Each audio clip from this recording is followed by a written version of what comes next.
Bună, dragii mei, bine ați venit la previziunile pentru energia lunii septembrie. Informațiile pe care le veți auzi se aplică celor cu soarele în berbec, cu ascendentul și luna în berbec. Acestea sunt niște previziuni generale, vă rog frumos să luați în considerare acest aspect și să luați în considerare informațiile care se mulează pe situațiile voastre de viață.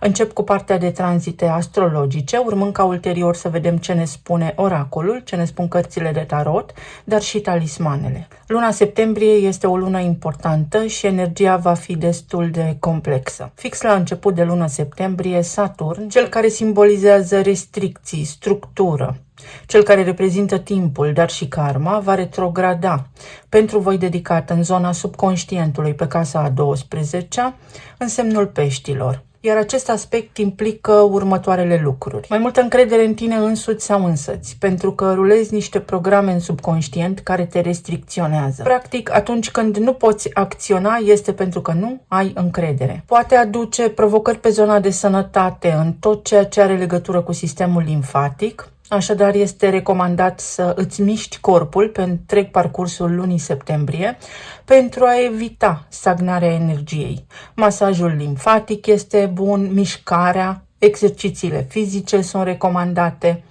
De asemenea, pentru că arhetipul peștilor înseamnă spiritualitate și pentru că Saturn a intrat în semnul berbecului acum ceva vreme, ai avut posibilitatea să îți dai seama ce anume te restricționează, pentru că este vorba despre identitatea ta. Ce te blochează din a progresa, ce te blochează din a face pași către viitor, din a fi cine îți dorești să fii. Tot aici în pești va avea loc o eclipsă totală de lună, vorbim despre asta imediat. Ulterior, Mercur își schimbă semnul, intră în Fecioară, pe zona sănătății, iar asta ar trebui să ne dea de gândit, pentru că Fecioara este un semn foarte organizat, iar casa a 6-a, unde Mercur își începe tranzitul acum, simbolizează sănătatea, locul de muncă, animalele de companie, rutina și organizarea ta, cum te organizezi tu zilnic. Mercur simbolizează sistemul nervos și aduce indicii despre comunicare, despre cum procesăm noi informațiile. Ai grijă să nu fii copleșit în luna septembrie de tot felul de activități care te pot irita.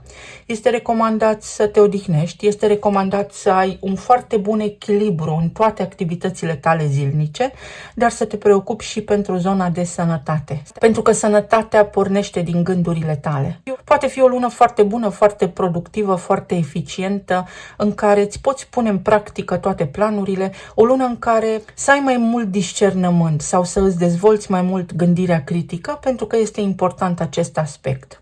Mai ales în contextul în care Uranus va retrograda în semnul Gemenilor, începând cu 6 septembrie, pe zona care ne vorbește despre călătorii, tranzacții comerciale, familie extinsă, comunitate, cartier, dar și drumurile pe care le faci tu zilnic. Sau mentalitatea ta, vorbind despre casa a 3-a. Uranus este cel care aduce întreruperi, schimbări majore, șocuri și surprize.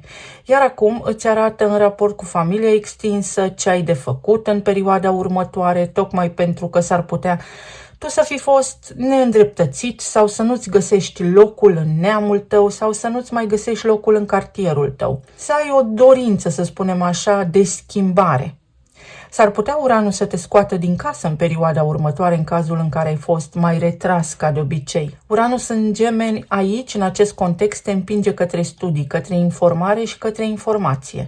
Și ar fi bine să profiți de acest moment tocmai pentru că ți se oferă un foarte bun prilej să ai parte de liniște, să-ți faci un nou plan de viață, să-ți creezi o nouă identitate, să ai un nou loc de muncă dacă asta îți dorești.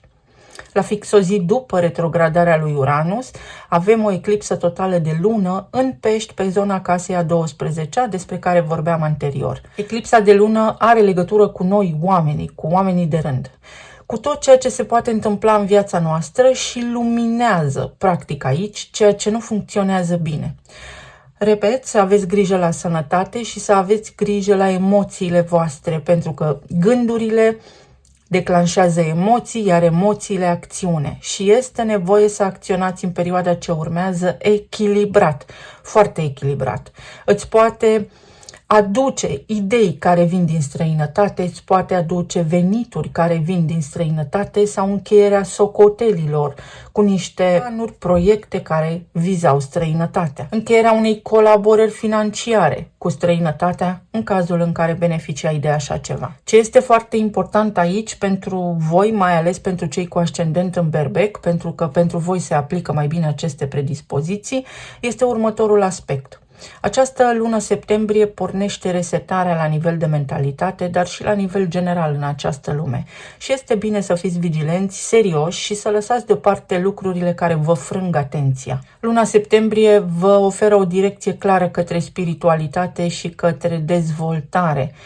Mai indică această lună un soi de terapie. Să aveți grijă sau să vedeți unde nu funcționează anumite lucruri din viața voastră pentru a putea interveni, pentru a vă putea ocupa de lucrurile pe care până acum le-ați omis, le-ați ignorat. Până la jumătatea lunii septembrie s-ar putea să se contureze niște idei foarte clare care au legătură cu o finalitate și cu un nou început.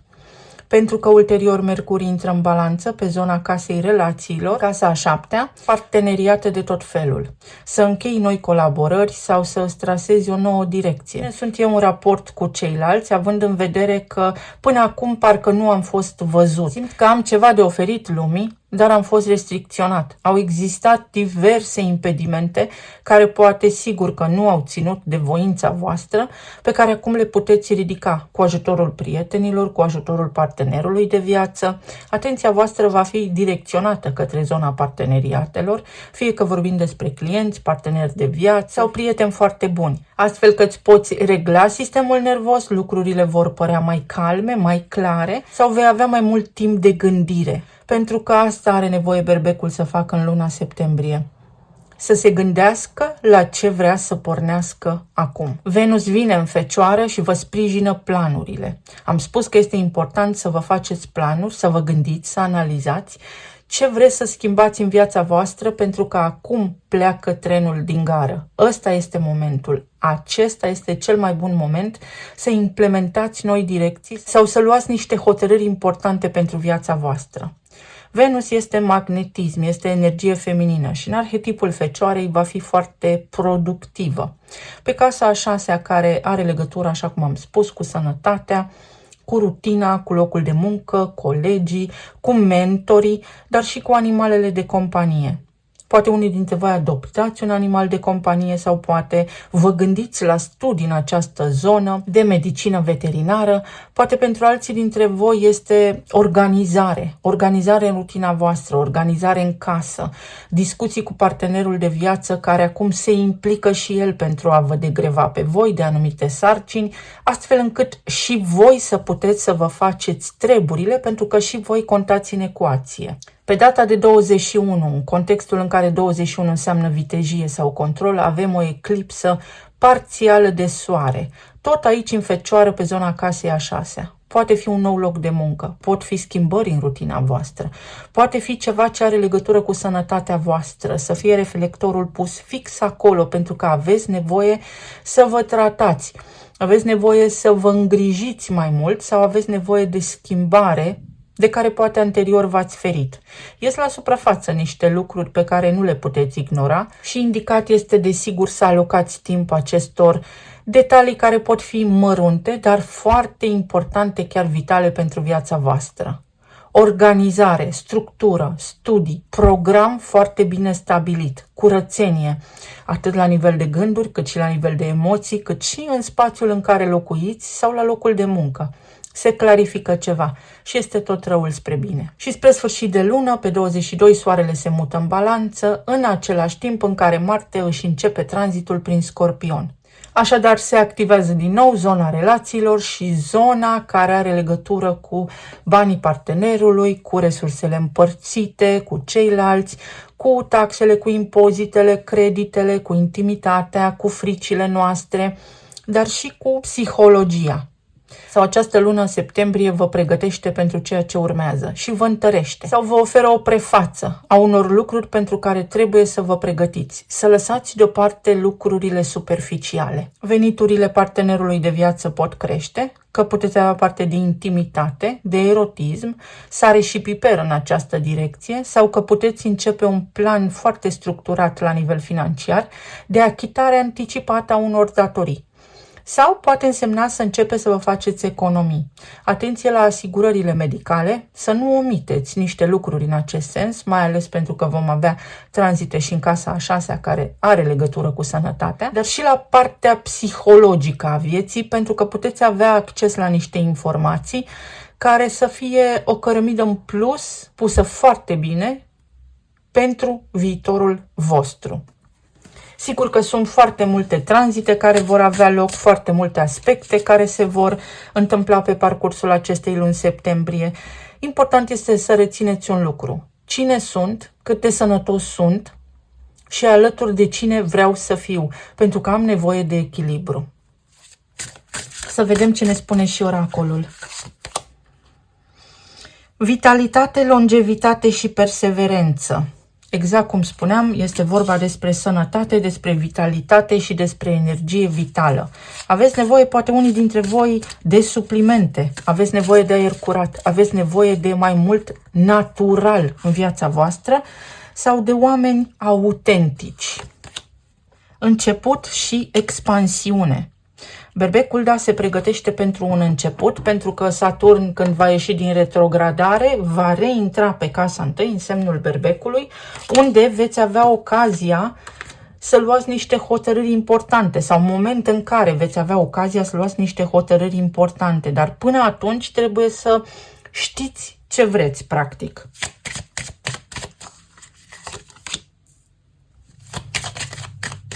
Luna septembrie îți aduce ocazia să te răzgândești sau să analizezi foarte bine ce vrei să faci, să iei niște hotărâri, îți aduce claritate, dar trebuie să te orientezi, trebuie să-ți faci temele, trebuie să dai dovadă de realism, de structură. Să vedem mai departe.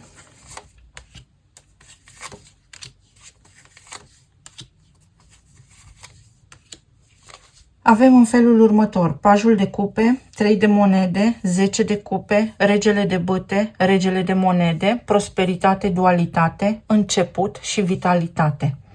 Este o lună care se conturează foarte frumos pentru toți cei cu accent puternic în semnul Berbecului.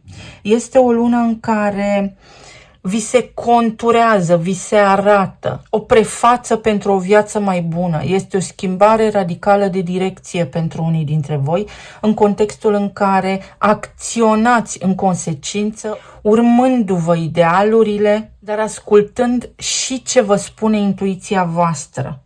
Pe zona de relație este o perioadă în care, așa cum am spus, puteți avea parte de creștere financiară. Atât voi, cât și partenerii de viață puteți vedea, puteți observa o creștere la nivel financiar a bugetului vostru pe parcursul acestei luni. La nivel de profesie, este o perioadă foarte bună în care să analizați ce lăsați în urmă, ce păstrați și ce inițiați începând cu această lună.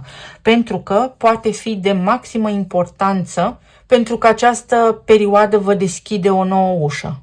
O vedeți sau o ignorați? Practic vi se arată în felul următor: ce este stabil și ce îți place, ce alegi, ce ai în mână sau ce poți avea în mână, ce ai deja sau ce poți avea. Poate fi o nouă colaborare la locul de muncă sau poate fi mai multă încredere, un nou rol, o numire oficială sau informală a voastră într-o nouă poziție. Poate fi o discuție în acest sens. Este optimism aici, este încredere, dar trebuie voi să fiți în formă.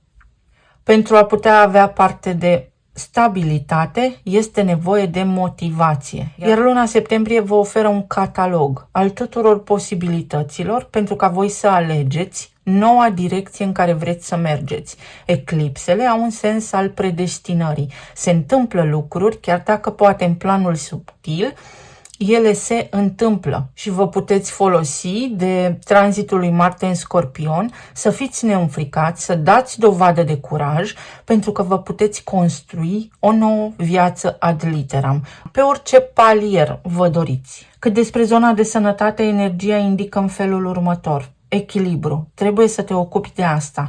Este vital pentru tine în acest moment să începi să te ocupi de sănătatea ta, de vitalitatea ta, să lași deoparte lucrurile superficiale.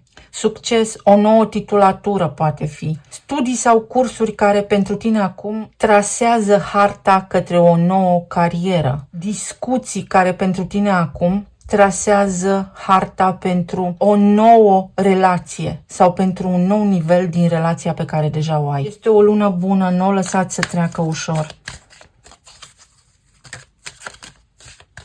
Pot fi bani în plus, poate fi o mărire de salariu, poate fi o colaborare, așa cum am menționat, poate fi o călătorie pentru unii dintre voi, dar nu ezitați, este o lună pentru acțiune. Vezi ce te oprește. Când Saturn își începe perioada de retrogradare, poți descoperi unde nu ai încredere în tine, de ce te simți nevăzut sau poate cine te sabotează, pentru că este și casa dușmanilor ascunși. 3 de bâte.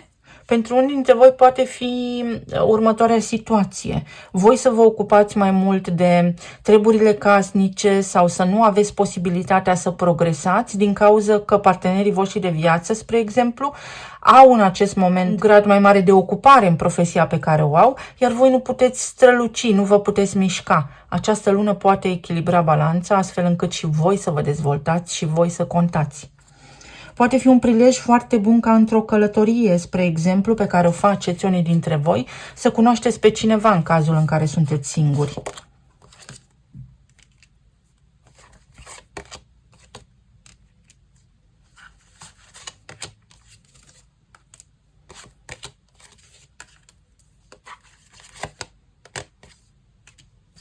Atât în zona profesională, cât și pe zona de relații, este important să îți revii. Când vine vorba despre stima de sine, Uranus va ajunge înapoi în Taur la un moment dat, iar pentru voi asta va activa casa a doua. Stima de sine, resursele, pe ce pui tu preț, pe ce pui tu valoare. S-ar putea ca în ultima perioadă să fie abordat viața la un nivel mai superficial sau să te fi prins rutina și să nu te fi putut ocupa de ceea ce contează pentru tine și de ceea ce vrei tu cu adevărat. Iar această lună septembrie deschide practic direcția la care tu visezi, la care tu gândești sau îți arată: uite, pe aici trebuie să o iei, dar acordul trebuie să fie al tău. Pentru unii dintre voi începe ceva. Nu vă fie teamă, nu dați înapoi, nu vă mai gândiți la ce nu a funcționat și nu vă umpleți de regrete. Lăsați în urma voastră părerile de rău și se aude un motor cu forță maximă înainte, piciorul pe accelerație, conștient, dar mergeți înainte. Începând cu luna septembrie, berbecul înaintează, fiecare către ceea ce își dorește. Singur îți pui frână. Un nou loc de muncă este aici, o posibilitate să ieși dintr-o încurcătură pe zona relațiilor, o posibilitate să iei o hotărâre, o posibilitate să ai parte de o discuție, fie că se dorește acest lucru, fie că nu, o posibilitate să găsești disponibili oamenii cu care vrei să clarifici niște situații, dar și o creștere financiară. Am vorbit și voi mai vorbi în etalările zilnice pe care le facem. Totul se schimbă și cine vrea să înțeleagă asta, bine, cine nu, să meargă mai departe așa cum știe mai bine să o facă.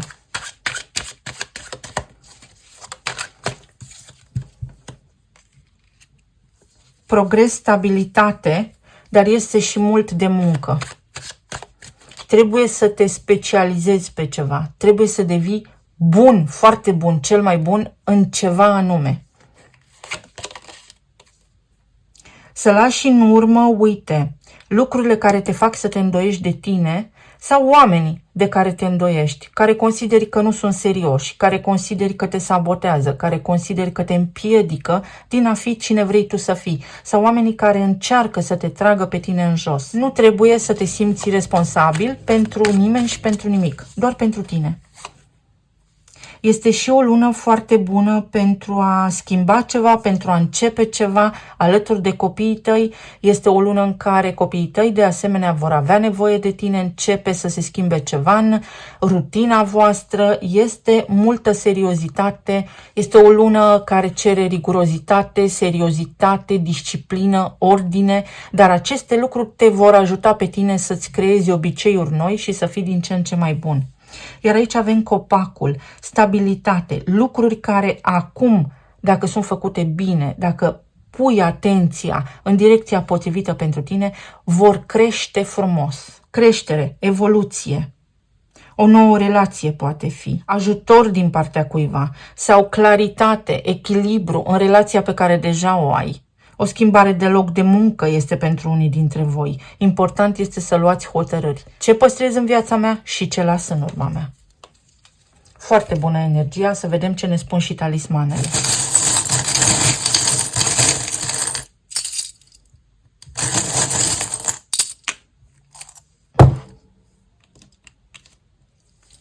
O lună care vă ajută să reparați foarte multe lucruri și să vă îndepărtați de furie, de regrete.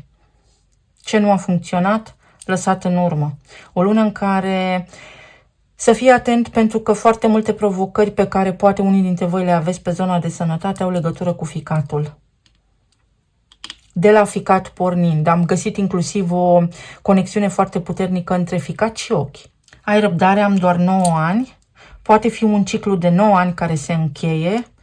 Poate fi vorba despre a te pune pe tine pe primul loc în această lună, pentru că toți ceilalți se descurcă, mai ales dacă tu ești bine.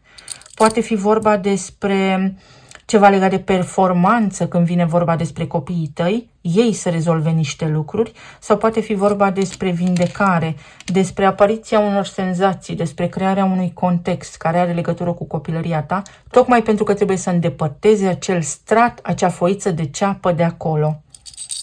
Se sparge un zid, se ridică un impediment. Din nou, ideea de sănătate, unde trebuie să vă ocupați de asta sau să vă asigurați că nu ajungeți la provocări pe zona de sănătate.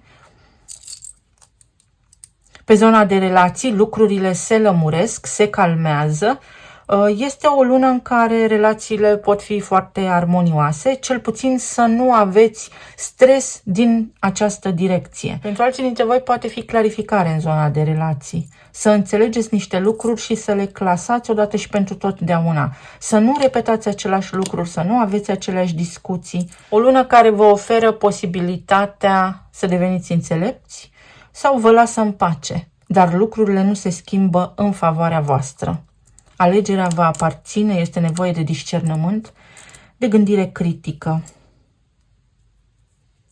Avem din nou faetonul, progres, fără regrete. Lasă în urma ta ce nu funcționează. Nu te mai stresa pentru ce a fost. Gândește-te la ce poate fi.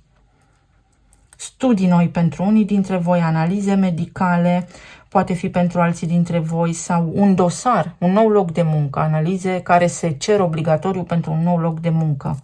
Soarele, un eveniment extraordinar de bun, extraordinar de plăcut. Pentru alții dintre voi este remodelare corporală, puteți pierde niște kilograme. Avem numărul 3 și inițiala S. Pentru aceia dintre voi care aveți frați și surori, mai ales surori, este o lună foarte bună în care aici va fi nevoie de intervenția voastră sau de claritate, de discuții. Poate unii dintre voi va fi nevoie să vă ajutați surorile. Pe de altă parte, este vorba despre niște drumuri, despre cursuri, despre studii inclusiv, să vă înscrieți la o facultate, la o nouă școală, pentru evoluție profesională, dar și pentru a vă împlini la nivel emoțional, pentru satisfacție personală. Poate fi o lună foarte bună în care să scăpați de alergii sau să vedeți, dacă aveți alergii, care este cauza, pentru că există o cauză profundă acolo. La nivel financiar, lucrurile se pot schimba și va aduce o enormă satisfacție acest aspect. Cineva vă poate invita în oraș, puteți cunoaște pe cineva, un om alături de care să începeți o frumoasă relație, un parteneriat clar, stabil. Dar toate acestea se declanșează în viața voastră prin voință. Așadar, o voință de fier vă aduce un viitor strălucit. Vă mulțumesc foarte mult, vă doresc să aveți o lună septembrie minunată, să fiți bine, sănătoși și iubiți oriunde ați fi în această lume și să ne reauzim cu drag și data viitoare. Pa, pa!